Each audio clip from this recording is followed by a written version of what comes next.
po sa John 10:10, Juan 10:10, ang Panginoong Hesus ang nagsasalita at isa sa mga paborito nating verses, dumarating ang magnanakaw para lamang magnakaw, pumatay at manira. Naparito ako upang ang mga tupa ay magkaroon ng buhay, ng isang buhay na masagana at ganap. Paulit-ulit po natin kino-quote ang verse na ito kasi nandito nabibigyan tayo ng diwa, ng espiritu, ng sentro, yung puso ng ministry ng Panginoong Hesus. At yan ay magbigay ng buhay, hindi lang basta buhay ka, buhay na masagana at ganap. Spiritually, emotionally, intellectually, physically. And not only in eternity beyond this life, but also here and now. Kabaligtaran yan yung ginagawa ni Satanas na magnakaw. Sapagkat yan daw dumarating lang upang magnakaw, pumatay at manira. Ano kaya ang ninanakaw sa atin ni Satan? Ano ang sinisira niya?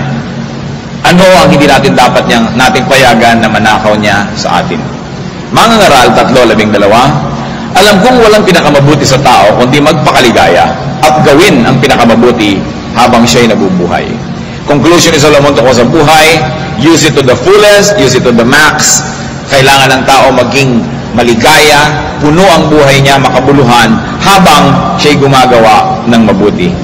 At ang paggawa ng mabuti, hindi lang limited sa charity, sa pagpapakain sa mga gutom, sa pagdadamit sa mga hubad, kundi yung mabuti para rin sa may katawan. Ano ang gagawin niya para hindi siya maagawan ng saya at magkaroon siya ng buhay na makabuluhan, masaya, at punong-puno ng pagpapala? Paano nga ba liligaya? Paano gagawin ang mabuti sa ikaliligaya ng tao ayon sa kalooban ng Diyos? In this department of our life, speed can be very important. Kahit sa pagbabiyahe, yung speed when you're too slow at ang mga kasabay mo sa highway mabilis, mabubundol ka sa puwet ng sasakyan mo, sa likod. Pero kung sobra ka naman bilis, sila yung mabagal, mabubundol mo naman sila sa likuran nila.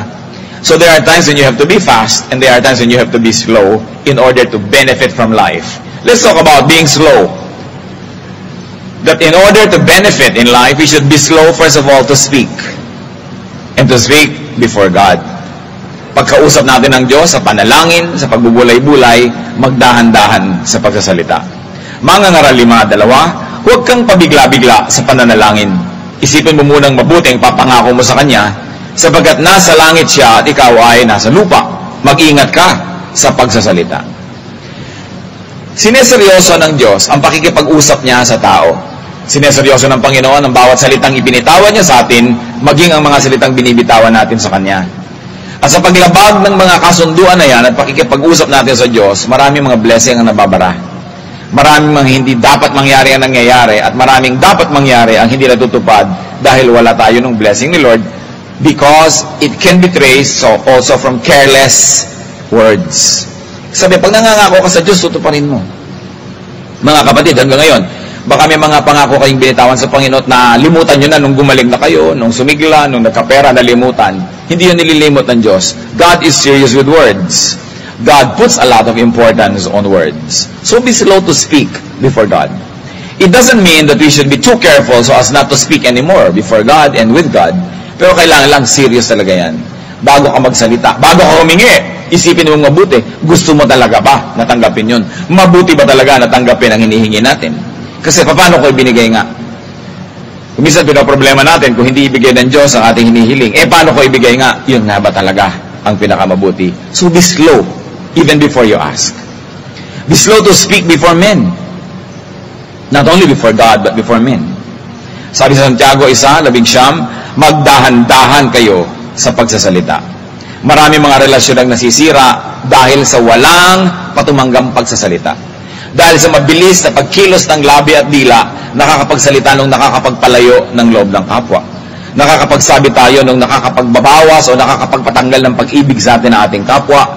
Nakakapagsabi tayo ng mga salitang naglalayo sa kanila sa atin. Kasi be slow. You want to be happy? Bakit marami mga mag-asawa, hindi sila masaya na magkasama? Kasi ang dami na nilang nasabing masakit sa isa't isa.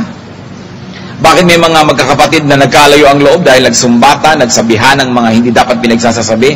Kasi sabi, magdahan-dahan kayo. Sapagkat ang salita ng tao, mas malalim sumugat kaysa sa mga patalim o kaysa sa mga bala. Na matagal nang gumaling ang ating mga physical wounds, yung mga sugat na dinala ng matatalim na dila, nandyan pa, dumudugo pa kuminsan. Gusto nyo maging masaya? Gusto nyo makapagpasaya ng kapwa? Be slow to speak. Lalo't ang sasabihin natin is negative. Ang sasabihin natin nakakasakit, nakakapagpahina ng loob. Pag-ingatan ang bibig. To be happy and to make people happy, be slow to commit. Hindi dapat tayo agad-agad kumokompromiso. Hindi tayo agad-agad na nasasabit sa mga usapan at tayo pumipirma agad ng mga kontrata. Kawikaan 17:18. Ang mga ngakong magbabayad para sa utang ng iba, kamang-mangang maituturing ang kanyang ginagawa. At yan ay inulit pa ng Kawikaan 11:15. Ang nananagot para sa iba, sa gusot ay nasa sadlak. Ngunit ang ayaw gumarantiya ay malayo sa bagabag. Both verses refer to guaranteeing somebody's debt.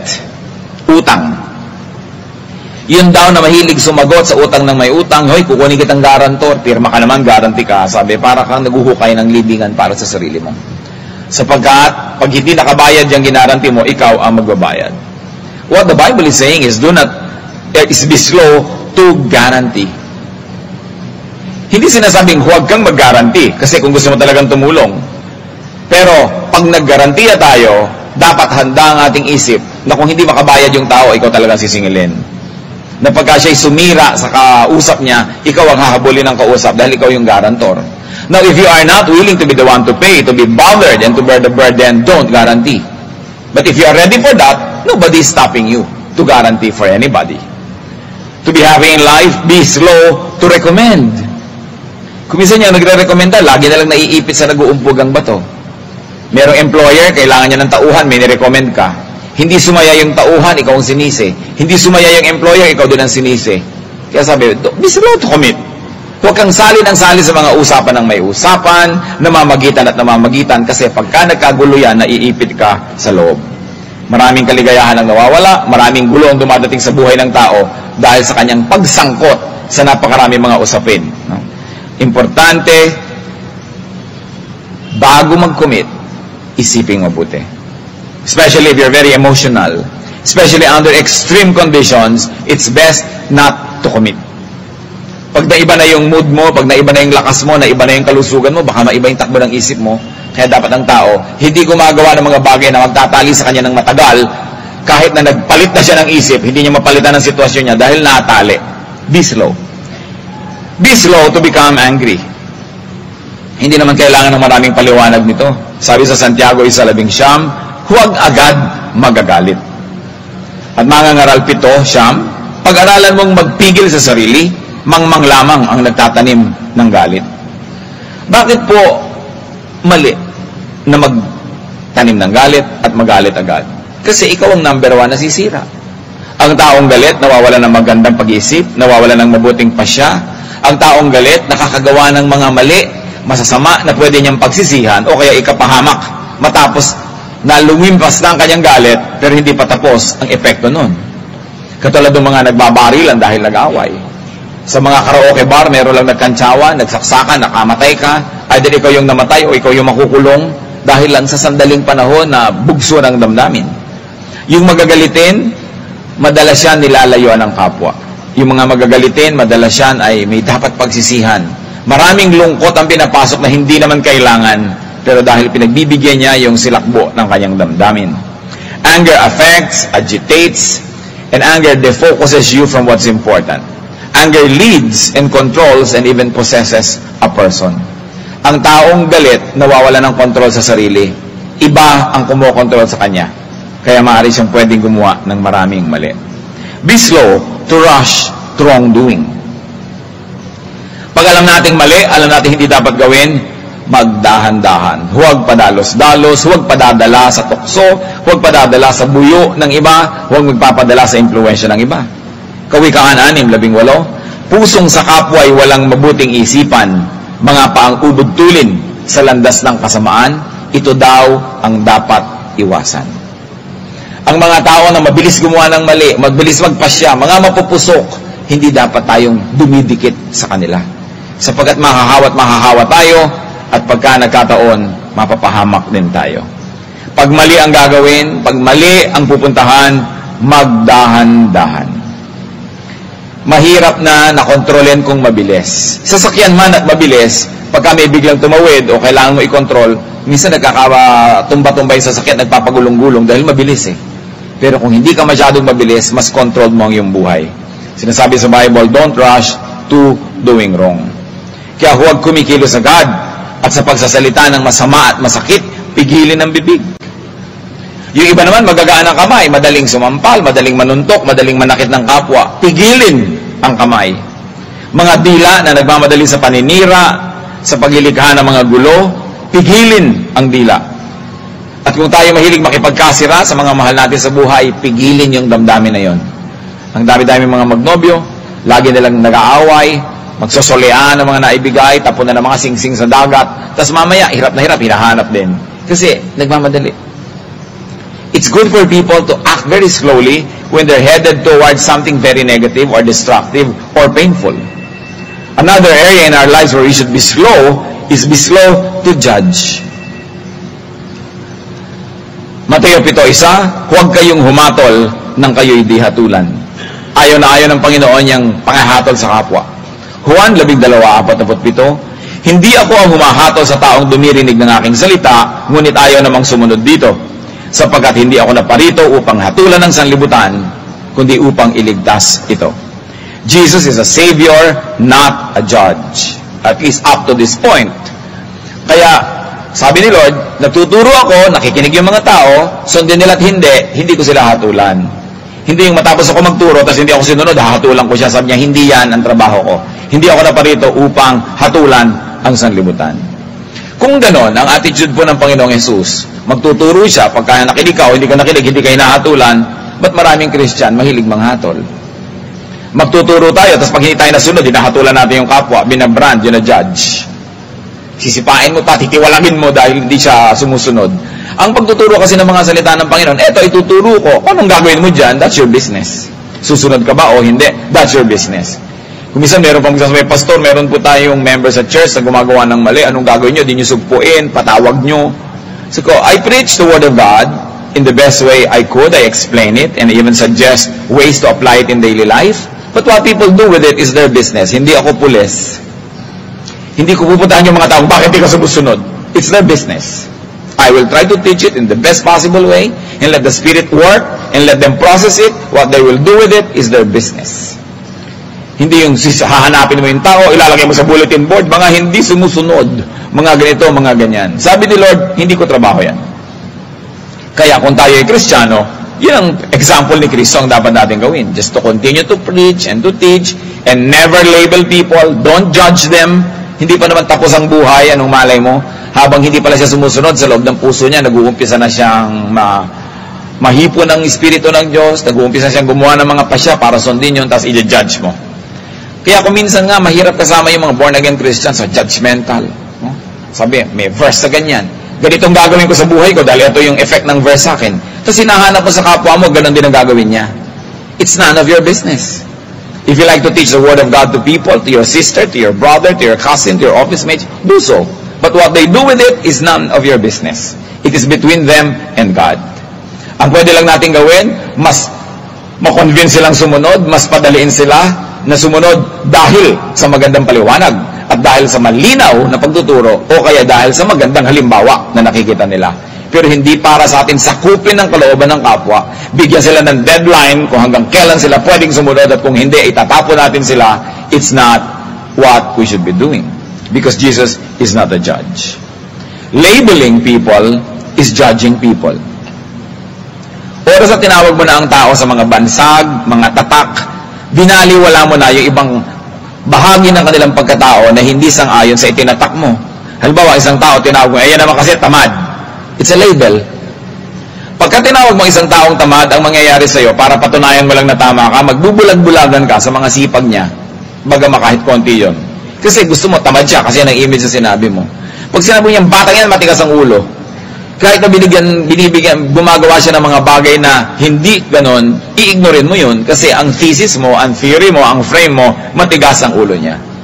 Kapag sinabi mo, yan masamang tao, meron bang masamang tao masama sa'yo. Pero kung minsan, mabuti siya sa kanyang sariling nanay, mabuti siya sa kanyang anak. So may kabutihan siya, pero hindi yan ang nakikita mo, kasi ang nakikita mo yung kasamaan niya from your point of view. We label people. At nakakalungkot dyan, mga kapatid, kadalasan, mga Kristiyano pa yung mahilig mag-label.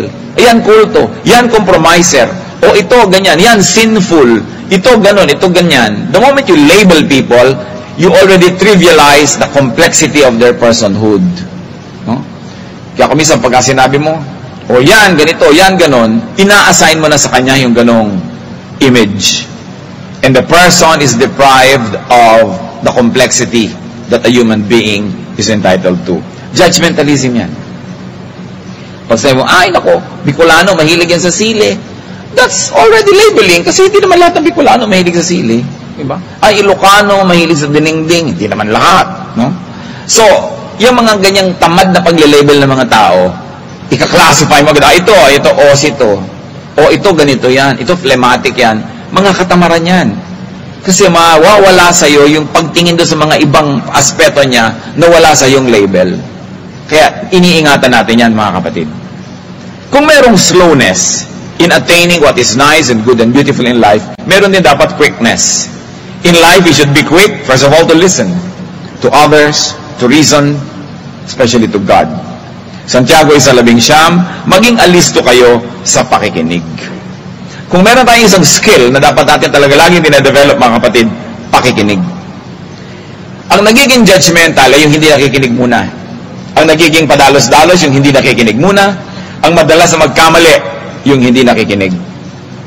Agad-agad silang tumatalon to action, gumagawa agad, hindi muna sinusuri ang lahat ng bagay. Lalong-lalo inuulit-ulit natin pag kami nagsusumbong sa iyo, huwag kang maniniwala agad. Kailangan marinig mo muna yung kabilang side. Wala kang munang kakampihan, wala kang ibibigay na judgment because you have not heard both sides. If there is anything that we should be quick at also, it is to apply justice. Mangangaral 8:11, ang hatol sa kasamaan ay di agad iginagawad, kaya naman ang tao ay nawiwili sa paggawa ng masama. Pwede mong i-apply yan sa gobyerno pagka ang mga tiwali na government officials ay hindi napaparusahan agad, yung iba na encourage sa gumawa din ng mali. And then it will look like crime pays and will send wrong signals to people. Sa mga kumpanya, yung mga hindi gumagawa ng tama, ay hindi napaparusahan agad. Yung gumagawa ng tama, hindi naman napepremyohan, nawawala ng motivation yung mga mahuhusay, lumalaki ang ulo ng mga mali ang ginagawa. Sa pamilya din, mga kapatid, we can be very unjust. Kasi kung minsan may paborito ka na member ng family, pagka siya ang mali, nagbubulag-bulagan ka, pero pag mali yung hindi mo paborito, ang laki-laking issue, kailangan may justice because God is God of justice. Wrongdoing should be punished at once, as soon as possible, and righteousness should be rewarded also as soon as possible. It is important to be quick in applying justice. Tingnan niyo sa lipunan, kaya maraming unhappiness because justice is not served. Sa mga kumpanya, kaya may agitation because justice is not served. Even in homes, there's a lot of internal strife among the members because justice is not served. You want to have a full life, an abundant life, be committed to the serving of justice. We should also be quick to settle with enemies. Kung meron siguro isang napakahalaga na dapat matandaan ngayon, ito to. Madali dapat mabilis tayong makipagkasundo sa mga kaaway. Lalong-lalo yung may lakas na pwedeng gamitin laban sa atin. Mateo 5:25, kung may ibig magsakdal sa iyo, makipag-ayos ka agad sa kanya bago makarating sa hukuman ng inyong kaso. Kung hindi, ay dadalhin ka niya sa hukom at ibibigay ka nito sa tanod at ikukulong ka naman sa bilangguan. Maging sa atin pong justice system, ang inuuna na ngayon, yung magkaayos, magkasundo bago magdemandahan ng formal. Kasi napakaraming hirap ang maiiwasan, napakaraming kalubihan, at napakaraming pagod ang hindi na kailangan pa na pagdusahan kung ang tao ay nagkakasundo lang. We must be quick to say sorry. We must be quick to seek forgiveness. Mga kapatid, makinig. Pag meron tayong nasabing mali, huwag na kayong magpalipas ng minuto, sorry agad. Nakikipagtalo kayo sa isa niyong mahal sa buhay, biglang may nasabi kayo na below the belt. Foul talaga? Sorry agad. Ay, sorry. Sorry, I should not have said it. Galit pa rin ako sa ginawa mo, pero yung sinabi ko na ito, sorry, I take it back. Dapat tayo mag-sorry agad. Kasi yung sorry, mga kapatid, pag hindi nyo sinabi agad, humihirap, pawalan sa bibig. Sometimes you feel sorry, hindi mo sinabi agad, pag lumipas na yung 5 minutes, parang hindi mo na masabi. What was appropriate to say 1 second ago no longer is. And even if you said sorry 1 week later, it can hurt the feeling rather than help its cause. May mga bagay na tama dapat ang timing. Halimbawa, yung bakal, pagka pinainit mo yan sa apoy, at ikaw ay isang panday, nagtatrabaho ka sa bakal, dapat pupukin mo agad yan habang mainit. Kasi pag lumamig, hindi na pwede. Maski sa pagkain, may mga panahon na mainit yan, yun ang dapat mong gawing proseso. Kasi pag lumamig na, hindi na pwede. Hindi na siya susunod. Kaya, ganoon din sa salita. Yung may sinabi ka na mali, may ginawa ka mali, yun ang pinakatamang panahon para mag-sorry agad. Doon pa yun effective. At hindi yung pagpapakita ng kahinaan, kundi lalong pagpapakita yon ng kagandahang loob, ng pagiging Ginoo, kung ikaw ay maginoong yung ugali, ng pagiging honest, dahil nagkamali ka. Yung kuminsan may mga nagbubuhat ng kamay, sinampal agad yung kapatid, sinampal agad yung anak, kahit anak. Pwede ay, sorry anak, hindi kita dapat sinampal. Sorry tungkol dyan, pero galit pa rin ako sa pinag-uusapan natin kanina, pero sorry. Dahil nagawa ko yan. Kasi dinaramdam yan ng matagal. At kung kayo habang naghihingalo at malapit ng mamatay, magsosorry rin lang, ba't aantayin nyo pa yun? Lilipas ang 5-10 taon para lang kayo makipagpatawaran sa isang taong mahal nyo naman at nagmamahal sa inyo. Sorry na agad. Sapagkat sa isang taong nasaktan, walang pinakamasarap marinig, kundi yung nanakit sa'yo, sabihin, sorry. I was wrong. Sorry. Napakalaking sama ng loob ang nawawala, napakalaking hirap ang gumiginhawa, napakaraming dugo ang naampat, maraming sugat ang naghihilom, marinig lang yung sorry. Kaya gusto kong ipakadiin din ito, sabihin agad. Huwag niyong patagalin. Habang tumatagal, mas bumibigat bitawan, mas mahirap sabihin. At mas matagal tumalab dun sa pagsasabihan. Marami po mga relasyon ang nasave na sana kung may nag-sorry lang agad. Maraming paghihirap, paglalayo ang hindi dapat nangyari kung nag-sorry agad, yung nagkamali. Sabi sa awit, 32, 3-5, ito'y tungkol naman sa pagsasorry sa Diyos. Nang hindi ko pa naihahayag ang aking mga sala, ako'y nanghina sa maghapong pagluha. Sa araw at gabi, ako'y iyong pinaparusahan. Wala nang natirang lakas sa katawan, parang hamog na natuyo sa init ng araw. Kaya ang kasalanan ko'y aking inamin. Ang mga pagkakamali ko'y hindi ko na inilihim. Ako'y nagpasyang sa iyo'y ipagtapat at mga sala ko'y pinatawad mong lahat. Yan po ang nagagawa ng paghihingi ng tawad sa Diyos. Habang ang kasalanan natin sa Diyos ay kinikimkim natin, sinasarili, inililihim, ayaw nating ibunyag sa Kanya, ayaw nating aminin, ayaw nating hingi ng tawad, napakabigat ng kamay ng langit na nakadagan sa atin. Hirap na hirap ka sa buhay. Yung budhi mo, inuusig ka. Mga hanap buhay mo, ayaw umasenso. Ang ginagawa mo, puro mali-mali. Paano mangyayaring matatama yun? Hindi tama ang relasyon mo sa Diyos na pinagmumulan ng lahat ng pagpapala. Yun pala ang kailangan lang ng taong gawin. Aminin na kamali siya, humingi ng tawad. At bigla-bigla, yung lahat ng mga kaparusahan na ito na nagpapabigat sa buhay natin ay nawawala. Ganon din sa kapwa-tao. May kasalanan ka sa magulang mo, ayaw mo mag-sorry, nawawalan ka ng blessing, nawawalan ka ng baon, nawawalan ka ng allowance, nawawalan ka ng mana. Maraming pribilehiyong nawawala, ang inaantay lang naman mag-sorry.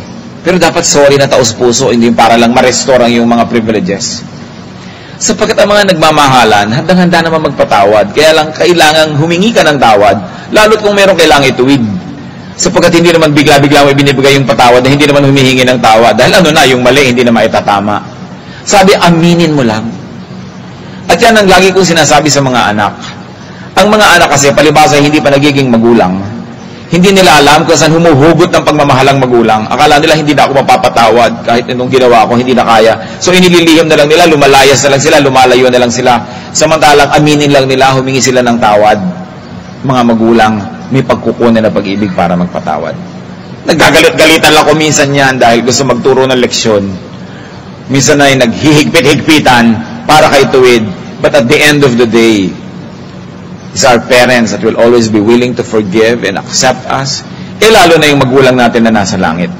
Kaya ang tao, maraming nagagawa. One of the most powerful words ever, sorry.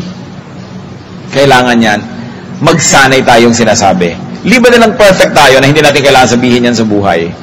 But there is something that will stop us from saying sorry, and you know what that is? Pride.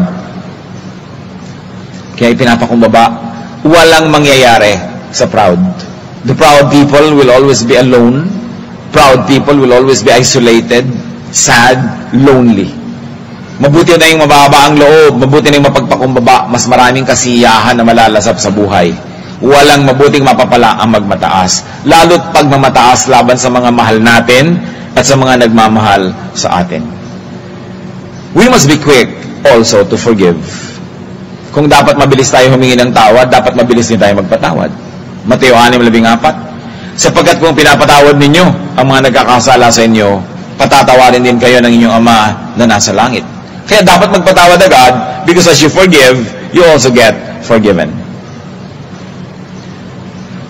And you get detoxified.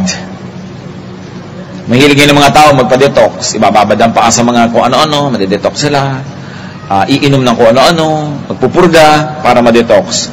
Pero merong toxin na dapat alisin sa puso ng tao, at yun ay galit, hinanakit, sama ng loob. Dapat yan wala. Pag may galit ka sa tao, ikaw ang number 1 na nalulugi dahil nasa loob ng puso mo yung lason. Pag meron kang pagkamuhi, pagkapuot, ikaw ang naapektuhan. Ang blood pressure mo, ang pulse rate mo, gana mo na kumain, lalim at himbing ng iyong tulog, lahat yan apektado. Pati judgment mo sa buhay, your general well-being and happiness is affected when you're angry.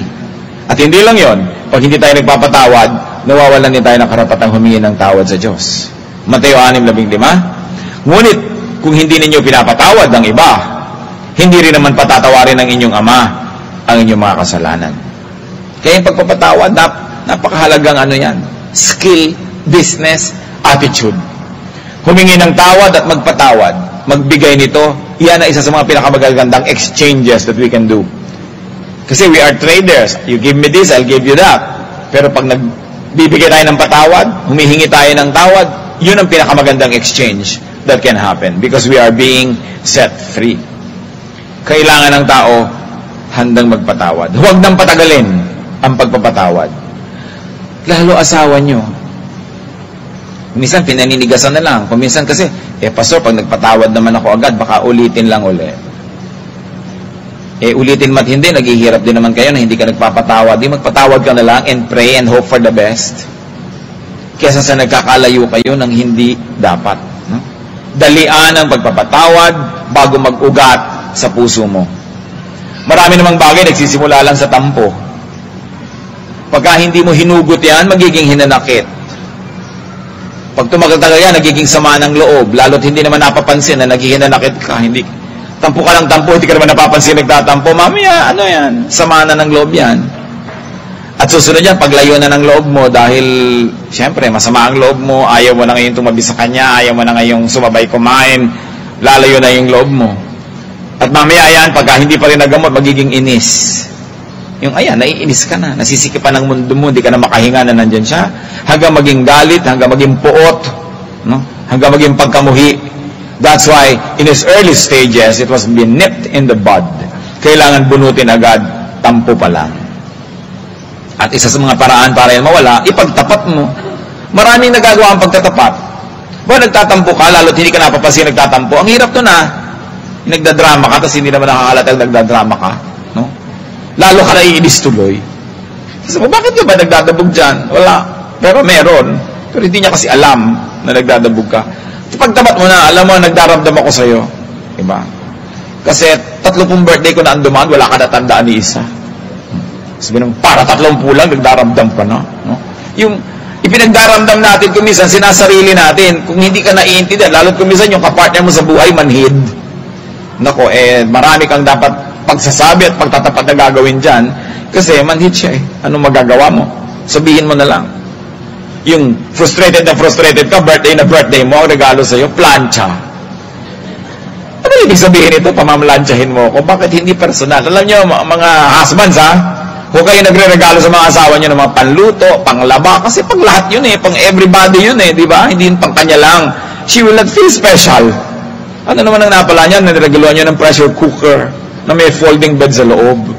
Parang dapat kanya personal pag niregaluhan nyo siya, hindi yung pangkalahatan pa rin. Hindi yun aaminin ng mga misis, pero nararamdaman nila yun.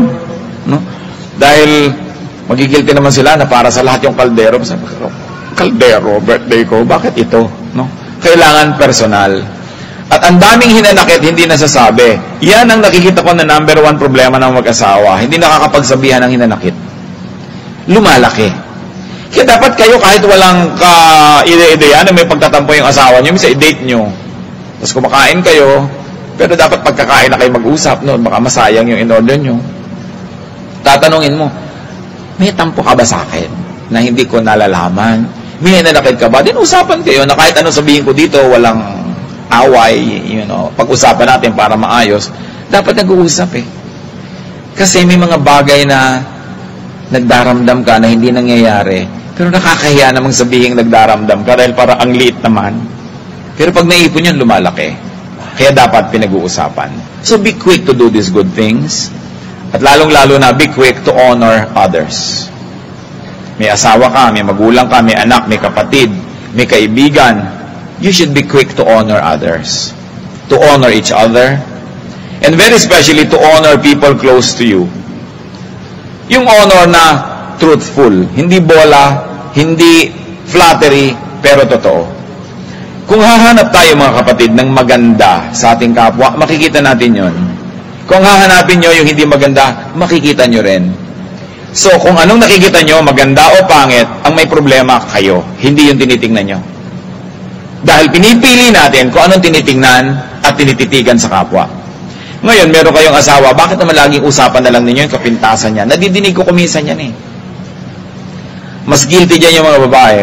Pag sila pinag-uusapan yung mga kapintasan ng mga asawa nila. Bihira yung ginagawa ng mga lalaki. Usually yung mga lalaki, ang kinukwento sa kapwa, kaibigan, yung kapurihan ng asawa nila.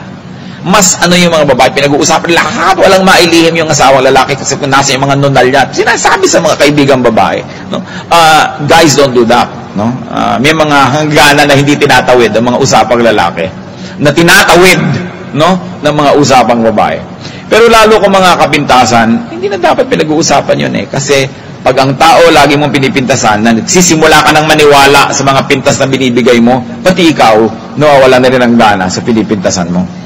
Pero pag ang tao pinupuri mo, ang natatanim sa isip mo, sinasabi ng bibig mo yung kapurihan niya, lalo mo siya namamahal. So dapat tayo, train ang sarili, basta't mahal mo sa buhay, lagi mong purihin.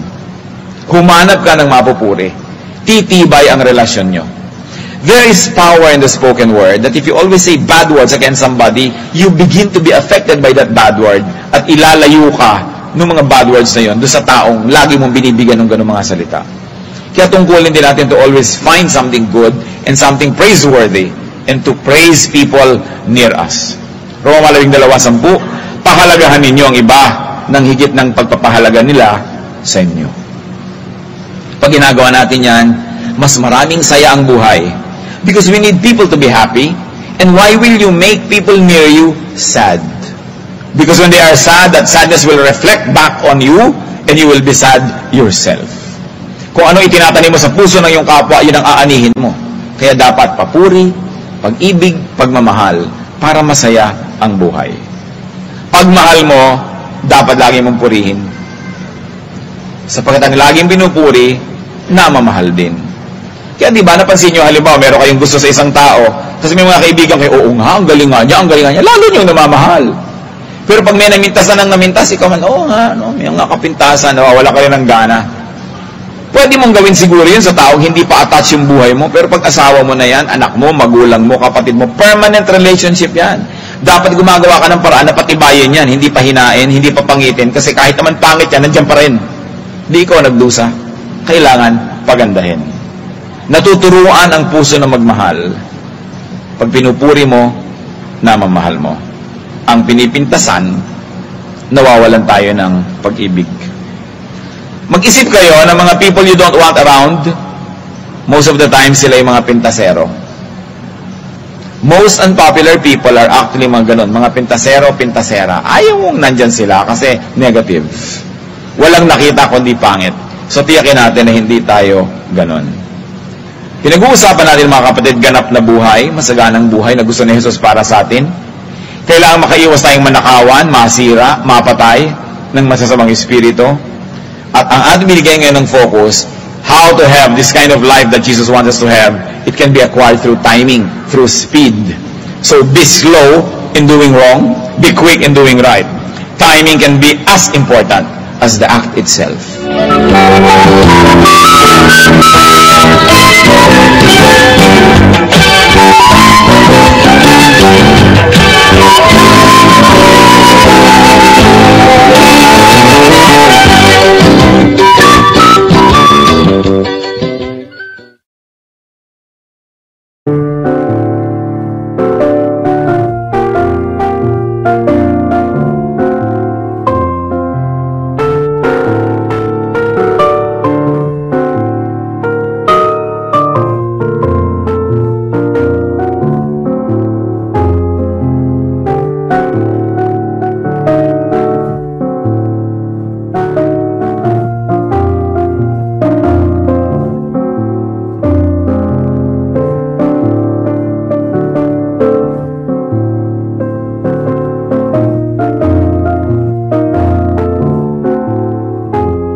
Anh ai mơ mộng mình thứ xa xôi, không màng về tình ái muôn nơi, sống cho là trọn kiếp đây thôi, đâu quan tâm gì chuyện đời. Thế mà lại nằm tương tư, ông tầm 31 xa tơ, đêm nằm trộm nhớ mơ mơ về ai. Thì ra anh yêu rồi, từ ánh mắt nụ cười, từ đôi môi gọi mưa sao xuyên lòng anh. Thì ra mê em rồi, ngày hay đêm mong lời, chỉ nghĩ đến em thôi, đó là do anh đã yêu rồi, anh đã yêu rồi, anh đã yêu rồi. Anh đã yêu rồi, anh đã yêu rồi, anh đã yêu em mất rồi.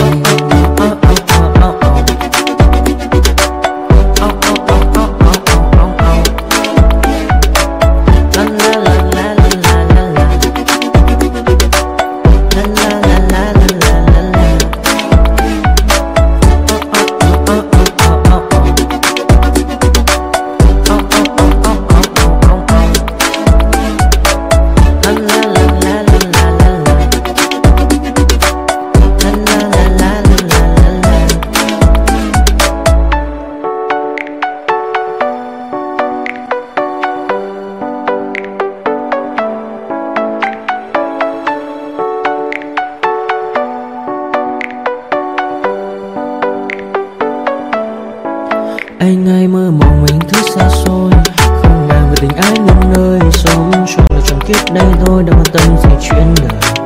Thế mà lại nằm tương tư, ông tầm 31 xa tơ, đêm nằm trộm nhớ mơ mơ về ai.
Thank